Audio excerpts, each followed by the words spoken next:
Pour faire des économies, notre cher président a décidé, petit a, de rétablir l'impôt sur la fortune qu'il a lui-même supprimé en 2018.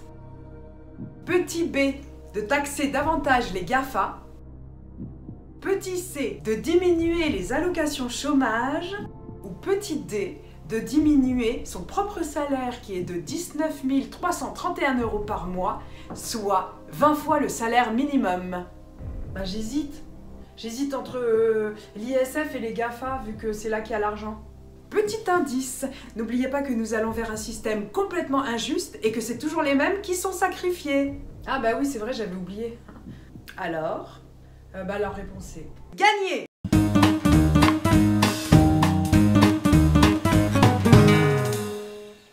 Après s'être attaqué aux allocations logement et aux retraites, maintenant c'est au tour des chômeurs. Cette réforme qui rentre en vigueur à partir du 1er juillet prochain va obliger les chômeurs qui profitent du système à se bouger le cul pour trouver du travail. En pleine pandémie, après la crise sanitaire, la crise sociale.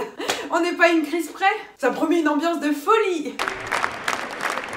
C'est que Macron veut absolument en découdre avec la pauvreté. Alors, qu'est-ce que vous faites dans la vie? Bah, je suis au chômage. Eh ben, j'espère que vous avez honte. Des fois, on se demande s'ils veulent vraiment s'en sortir. La pauvreté, tout ça, c'est pas très glamour. I touch the rain. À un moment, faut comprendre que l'État ne peut pas prendre en charge toute la misère de la France. Et indemniser les chômeurs, et financer les hôpitaux, et améliorer les conditions de vie des enseignants, et rémunérer Gabriel Attal, porte-parole du gouvernement, 9 500 € par mois. Faut les sortir. Du coup, pour faire des économies, à partir du 1er juillet prochain, les pauvres seront encore plus pauvres.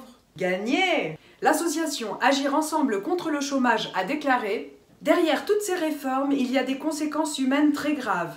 Les gens ne pourront plus payer leur loyer, encore moins manger. Les gens n'arriveront plus à vivre. » Mais c'est quoi ce discours d'islamo-gauchiste? Ça, c'est des antifas. Hein. Black Bloc! Bah si tu peux plus payer ton loyer, mais qu'est-ce que tu veux que je te dise? Accepte ton sort et vois le bon côté des choses. SDF, c'est une expérience de vie comme une autre. Et puis c'est le moment de tout recommencer à zéro. C'est chouette. Après tout, Macron est raccord avec son idéologie néolibérale. À mort les pauvres. Un peu comme son père spirituel Bernard Arnault, 3e fortune mondiale, sans qui Macron ne serait rien. Pour remercier son papa qui l'a fait président, il se doit de faire une politique favorisant les ultra-riches, dictée par l'Union européenne. Ouais, par Angela Merkel. La populace, les prolétaires, comment vous dire, Macron s'en fout. Il ne s'en occupe pas. Il laisse la police faire le job. Pourquoi vous faites ça? Arrêtez! Arrêtez, bordel! Efficace. La bonne nouvelle, c'est que pendant la pandémie, les milliardaires du monde entier ont vu leur fortune augmenter. Et ça, c'est grâce aux travailleurs. Quelle belle solidarité envers les riches. Vous savez ce qu'il vous reste à faire, vous les chômeurs. Allez, au boulot! Et n'oublie pas de t'abonner à ma chaîne, de liker et de partager.